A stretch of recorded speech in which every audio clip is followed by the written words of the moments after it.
Hi there, my name is Maureen C. and I'm going to introduce the empirical research on implicit bias from a philosophical perspective.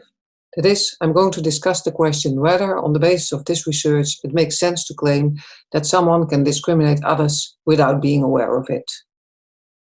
Suppose you are on top of a waiting list to get a really nice room in a student flat, but after you have had your interview with your prospective landlord and roommates, they let you know they just don't like you enough to give you the room.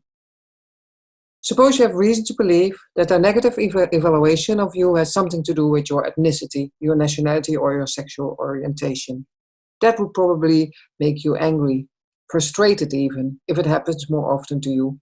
And you might hold the landlord and roommates responsible for their biased evaluation. But what if you learn that the cause of your rejection was an implicit bias? Would that change your response? Should it change your response? Most of us think it's wrong to discriminate. Most of us consider it discrimination when a decision that concerns you is made on the basis of your membership to a certain social group, whereas that membership is irrelevant to the decision. But what if the people making the decision are not aware that the action is discriminatory? What if they did not mean to discriminate? The notion of implicit bias was first coined by psychologists Mahzarin Banaji and Anthony Greenwald in 1995 in their book Blind Spot: Hidden Biases of Good People. The notion refers to our inclination to respond in a certain manner to other people in a way that's informed by stereotypes and prejudices that escape our awareness and control. So what are these implicit biases, and why do people think we have them? To get an answer to that question, let us have a quick look at the test most famous for establishing that we have implicit biases, the implicit association test, IAPT for short. Imagine yourself sitting in front of a computer and having to hit a certain key whenever you see a photograph of a white face or a nasty word such as theft, ugly, murder, and another key when you see a black face and a good label such as sunshine, chocolate, and holidays. Such a sorting test will take you a certain amount of time. Now, the interesting thing is that if we slightly adjust this task, the amount of time it will take you to sort the labels and photographs will decrease. That is, when you ask to pair white faces with good words and black faces with bad labels, you get the job done quicker. Fascinating, is it not? By now, an enormous amount of people from all over the world have taken the most famous IAPT test at the website on Harvard, and have done so with a variety of stereotypes and prejudices as their basis. Against old people, against women, against homosexuals, and so on. According to a host of psychologists and some philosophers as well, these tests show that implicit biases exist. This is their hypothesis. When we have to pair things that intuitively do not belong to one another, for example, female faces and male professions, such as engineers, philosophers, and mathematicians, we slow down because we constantly have to check whether we really need to pair items belonging to those two categories together. Counter-stereotypical sorting texts, as we could call them, require correcting effort, and such a correcting effort costs time. And, mind you, this is the case also for people who themselves belong to stereotyped groups. Since the speed at which we undertake such sorting tasks is not under our conscious control, scientists believe that the implicit association test is tapping into biases that control our behavior even when we are not aware of harboring them. Can someone discriminate without being aware of it? That was our initial question. In order to answer it properly, we need to define what discrimination is and what it means exactly to be aware of something. But if we leave those difficult issues aside for a moment, on the face of it, the answer seems to be yes.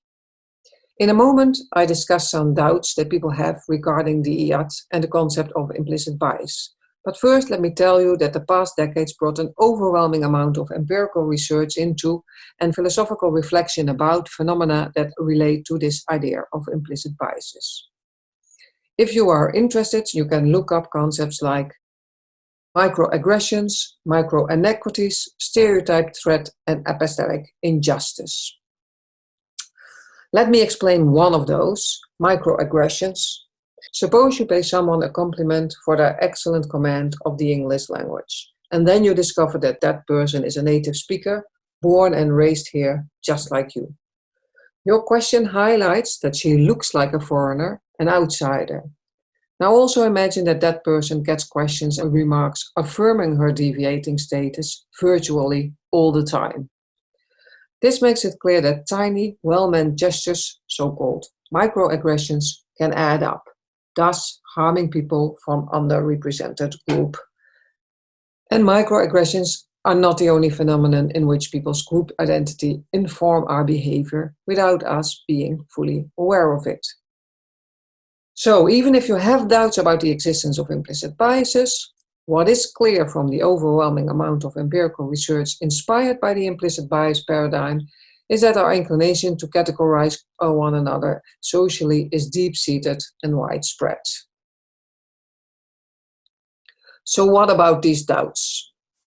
As is common in science, there's a discussion about the implicit association test and about the notion of implicit biases, or the underlying psychological notion of implicit attitudes, and even skepticism. First of all, the results of the IAT are not constant. That is, when one person takes that test several times, the score might change. This has led people to question whether the test picks up on something substantial and constant enough to be worthy of the name implicit bias. Is this even a real thing, or is it a fiction? People have asked. Secondly, it's not established, beyond a shadow of doubt, that implicit biases, or whatever it is that is measured by the abundance of different IATs, actually influences our behavior. Thirdly, it's not established that the biases that allegedly turn up in the tests and in the behavior are implicit in a robust philosophical sense. For example, when you ask people to predict how they would perform on the implicit association test, they actually are quite accurate in their predictions.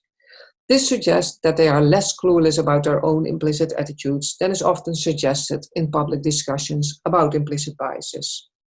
Before concluding this clip, let me explain why this last point is so important. The scientific discovery of implicit biases could be a hopeful thing. After all, many have wondered why discriminatory patterns in our society and institutions seem so persistent, even though we all seem to agree on the fact that certain stereotypes and prejudices should really disappear. If implicit biases exist, then we have an explanation for this persistency without the need to doubt that we are basically good people, as the title of Banerjee and Greenwell's book indicates. We are held, as it were, captive by implicit biases that we reject at a conscious level, but it still determines how we respond to one another. And if that is the case, we might have uncovered a new source and toolbox for change. Implicit bias countering measures and implicit bias reducing training might finally enable us to end the persistent discriminatory patterns in our society. However, here's the pressing question. Can we trust ourselves to be truthful in our self-reports? We, human beings, seem quite capable of fooling ourselves about all kinds of things. Might we not also fool ourselves about how biased we actually are? Sure, when you ask us, we will reject discriminatory practices as wrongful, but are we truly and wholeheartedly committed to preventing all sorts of biases to influence us? How much effort are we prepared to invest? How much do we care? Perhaps what the implicit bias research picks up on is that we are not as committed to counteract harmful biases as is required to change our practices. And if that's the case, we might wonder if it's smart to let people off the hook on the basis of the implicit bias research. Perhaps holding them responsible for their biased behavior, regardless of whether they were caused by implicit or explicit biases, is the only way to change things for the better. Perhaps then, to return to the example from the beginning and the questions articulated there, we should hold people morally responsible for denying us the room we wanted so much, even when a negative evaluation of us was allegedly caused by implicit bias. More empirical research, more uniform answers about the existence and nature of implicit biases might be needed to decide on this issue, or more reflection on the conditions for holding people morally responsible and what we mean exactly by biases that escape our awareness and discrimination. These are all questions beyond the purpose of this clip, valid as they are. What we do know by now is that it makes some sense to claim that someone can discriminate others without being fully aware of it, that is, without fully intending to make a harmful distinction on the basis of someone's group membership. And that even without intending harm, our deep-seated inclination to categorize one another socially can do substantial harm to people belonging to certain underrepresented groups. Thank you for your attention.